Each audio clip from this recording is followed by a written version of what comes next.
Oh, hello News. I didn't see you there. I'm Rose Bishop and welcome to you, the news. Making news headlines in the news tonight, family of missing child wishes they had just one photo of him to give to the police where he wasn't dabbing.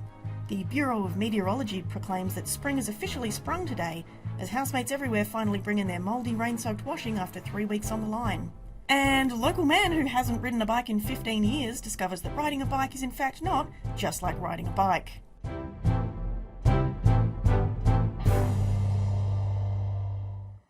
Welcome to The Leak. I'm Rose Bishop and introduce the show. Wait, I just did. Don't read these parts out loud. Oh, whoops. Well, now for the show. Tonight, unfinished metro toll hole wholly called Holiest Hole extols Soul Hole opinion poll. We go live to Mikey Card, who's standing by at the hole. Thank you, Rose. I'm opposite St. Paul's Cathedral. Reportedly, they're upset that the Holiest Hole pole rolled over St. Paul's. It appears this hole certainly is holy, which is to say, holy, holy, not holy, holy. In fact, the church are planning to dig a competing hole to definitively be the holiest hole. This is Mikey Card. Back to you, Rose. Thank you, Mikey, for showing us your hole. Well, many in our entertainment industry are finding themselves facing a new kind of prejudice. Priscilla Staples with this report. Where are they now? Star of stage and screen, Corgi McSquinkle, hasn't had an acting job in over a decade. The casting agent told me I was unhireable, that I'd never work in television again. Why is that? Because when I was young, I needed money. I took a job. Some people frown upon that kind of job. But they told me to be good for my career. G'day, cobbers. You know, we all love to pirate our favourite movies on our Windows XP computer machines, but you know what isn't grouse? The death of the entire Australian media industry. That anti-piracy campaign was a huge success. Absolutely. But now, every time I go in for an audition, they just see me as that unskippable PSA at the start of every 2000 Australian DVD, like Russell Crowe's The Gladiator, or Blinky Bill Returns, Welcome to Nutville. They tell me I'm just not commercial. They want to punch me in the face. And some do.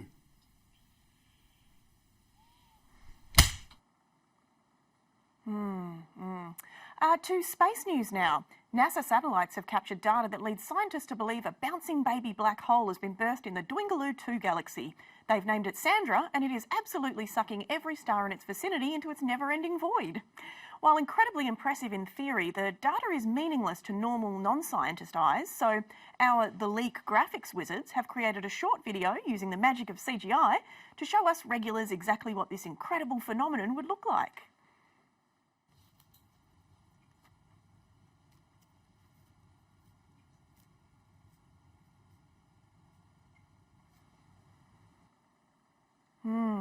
Fascinating. Sorry, wait, that's not the footage? Oh, sorry, we go now to the footage.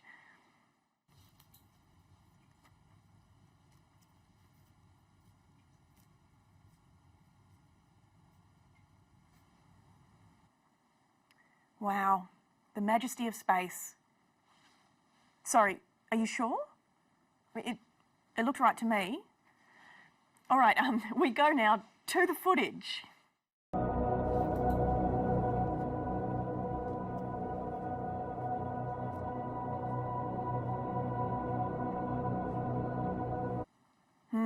Breathtaking. And now it's time for finance with Lena Moon. Lena. Hello, good looking. In finance news this week, the Australian Taxation Office has recently warned that it will be increasing scrutiny on dodgy tax returns, using new updated technology to uncover fraudulent deductions. Now, of course, I, like all right-thinking business people, am appalled to hear of this cruel and needless crackdown on hard-working rich people with expensive accountants. This is a scaremongering witch hunt. Clearly, no one is out there doctoring their tax returns. I mean, where's the line, ATO? What are these alleged fraudulent deductions anyway? Are we meant to stop claiming nose Botox as a deduction, leaving ourselves open to the ridicule of our firm nose rivals on other networks? Next, they'll be saying that claiming special injections that keep you awake for days at a time and therefore allow you to work harder is not a legitimate consumable business expense. Why, before we know it, they'll start saying that a high-powered finance desk reporter claiming $5,000 in laundering fees for their Lululemon business attire because they do their best networking at their 6 a.m. spin class at Burke Street's Virgin Active is somehow rorting the system? Wake up, sheeple. We're living in a police state. And in other news, the Reserve Bank of Australia is convening as we speak to issue the latest determination on interest rates. Let's cross live to the official RBA interest rate announcement. That blindfold over your eyeballs for me? You promise you can't see anything. Blue or red? Anything, just give me something. You're doing well.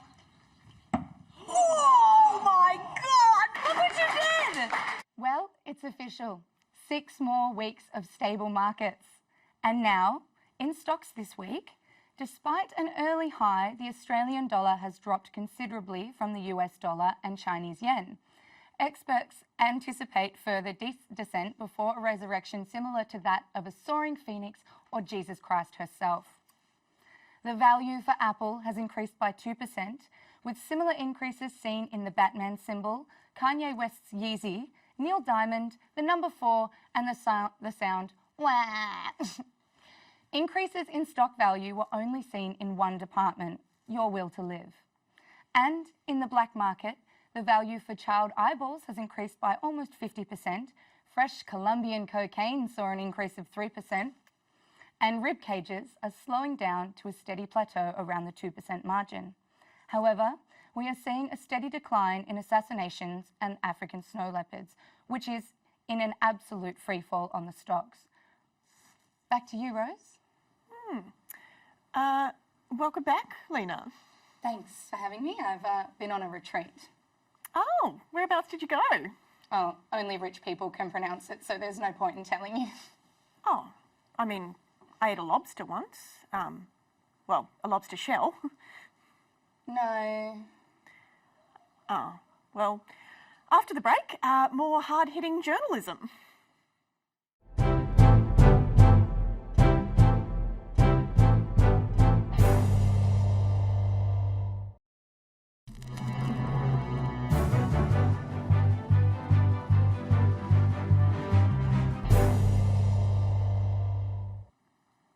Welcome back to The Leak.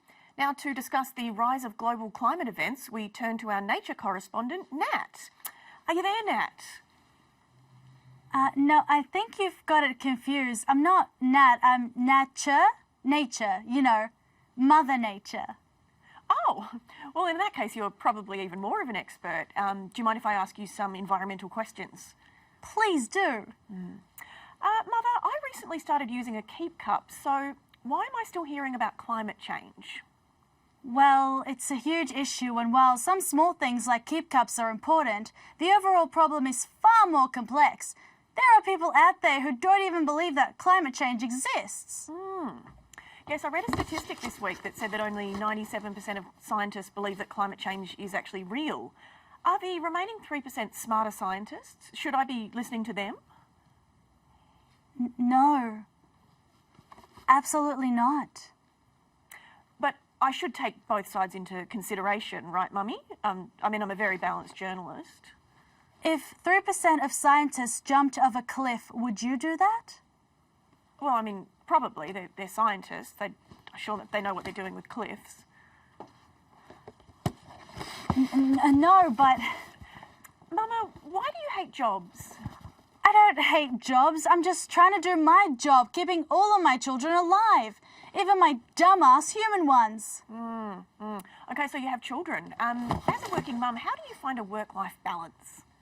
This is ridiculous. I'm dying. We are all dying. I'm getting hotter and hotter all of the time. Water is gushing out of me in places it's not supposed to gush out from. I am in crisis, and you're all sitting around doing nothing. How dare you? How dare you? Oh, whoopsie. I'm sorry, Mumsy Mums. We're actually out of time. That's what I've been saying!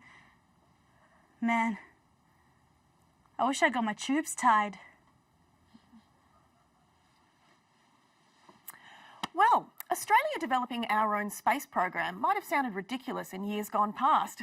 It even sounds ridiculous today. Patrick Marinan has more. Here at the Blown Scientific Institute, space exploration projects are started and stopped every day. But it's a recent cancellation that has sent shockwaves through Australia's blossoming space community. Dr. Emily walked me through the scientific details. Scientifically, economically, the project made sense. But maybe I was part of the problem. I was just having a little trouble with the title.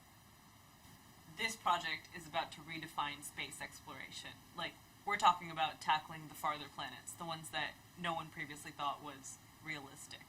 We've spent months punching out trajectories, and we finally nailed it. We can get there in 2 years, make it back, no problem.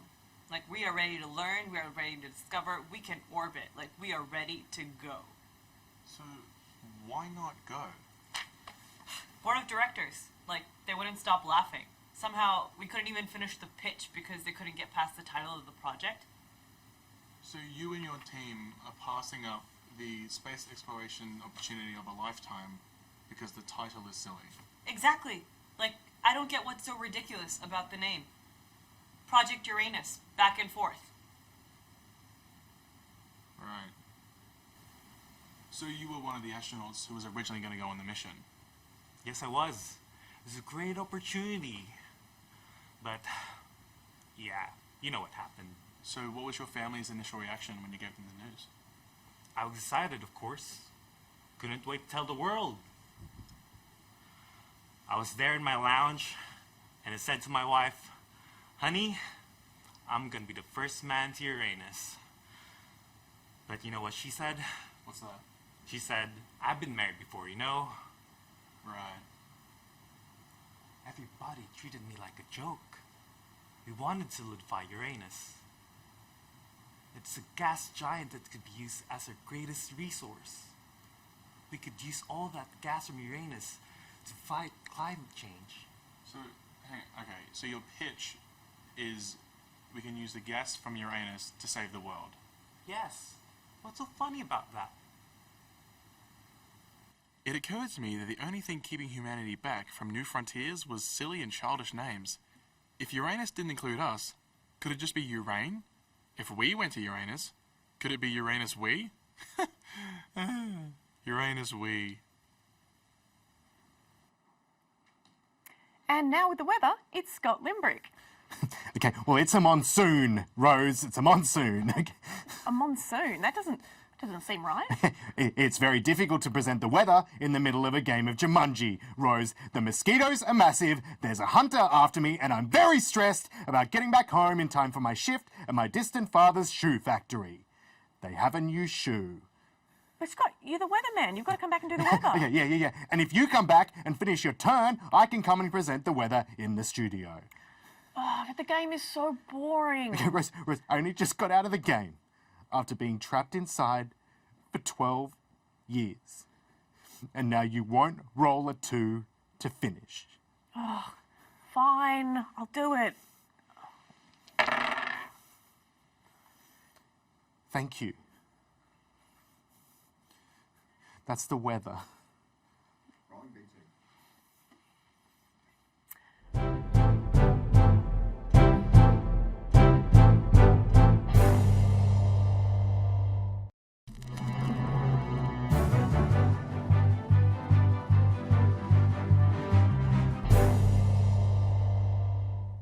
Welcome back to The Leak.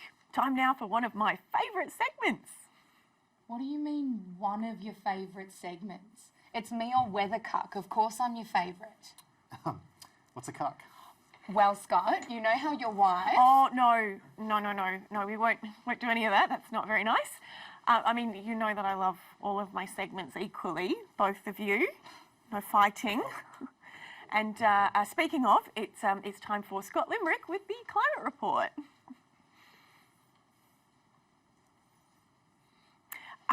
Scott, how was your weekend, Scott? You know how it was. I don't know which game. Out partying, were you? No, why are you doing this to I'm me? Rose? just trying to do a bit of banter, Scott. Okay, You know, yes. light-hearted back and forth. How was your weekend? Yes, I was trapped in the board game Jumanji. You know that. Oh, out partying. No, you you've say? already said that. Jumanji, years of my life. You know this. I will never get them back. I mean, it sounds fun, though. Okay, it wasn't. It wasn't. I almost died. Do you want to ask me how my weekend was? I lived thousands of them. How was yours? Oh, it was really nice, thanks. I went on a wine tour and I came back with a little crate of Pinot Noir for one. Naughty me. I came back with a cursed monkey bite. Huh. It bit me and it was cursed. It's a cursed bite. I don't have any banter for that. Okay, can I just do my report now? Absolutely. Just go right ahead. Yes, well, I'm Scott Limbrick, and we're all going to die! But it's time for the news you don't already know. This week, the government announced $1.5 billion in funding for a new foundation to combat climate change.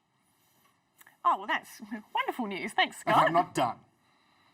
Because a careful investigation by me of the provenance of the foundation has revealed some disturbing details. The foundation was publicly listed in the name of a company that appears to be some kind of offshore shell corporation.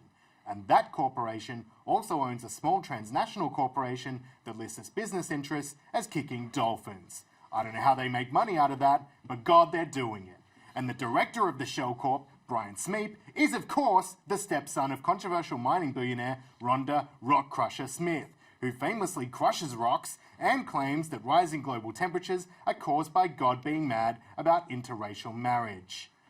When asked for comment, the CEO of the new foundation to tackle climate change, Grant Fairfield, said, "I reject any implications that this foundation is in any way biased or controlled by corporate interests. And I don't see what Rock Crusher Rhonda's recent donation of $10 million to the Department of Education to fund climate change denial classes and dolphin kicking lessons in primary schools has to do with any of this."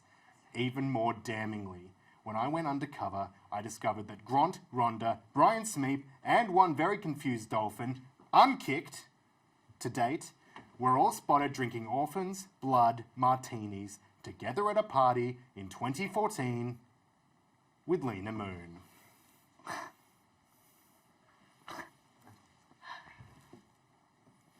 I remember all of that party. Or none of it, depending what is most exculpatory. I don't believe her. I've been Scott Limbrick, and this has been our planet, and I'm going to find out more. Scott, I'm surprised you get so anxious. Don't your people have something you can take for anxiety? What do you mean, my people? You're my people, Lena. You and I are both co-humans, I assume. Ugh, yuck, yuck, yuck. How dare you? Well, okay, if we're so different, why do you keep asking if you can get a sample of my clean, good urine? Okay, clearly you know nothing about the world of finance or being on parole. Yeah, but I piss a lot. Look at you, Scott. You're bantering. It's great, light-hearted back and forth. I knew you had it in you there. It's the curse. And in some late-breaking news, the missing dabbing boy we mentioned at the top of the show has in fact been found. He's disoriented and confused and seems to think he has what it takes to lead a nation, but his family have stated that they suppose they're okay to have him back if there are literally no other options. I swear I saw that guy in Jumanji. Well, that has been the leak for this week. I've been Rose Bishop, and if you want to know more about any of tonight's stories, you can find out more about the news at your local library, I think. Ask a librarian. They're very nice. They let me use the computers. Well, thank you for watching, and good night.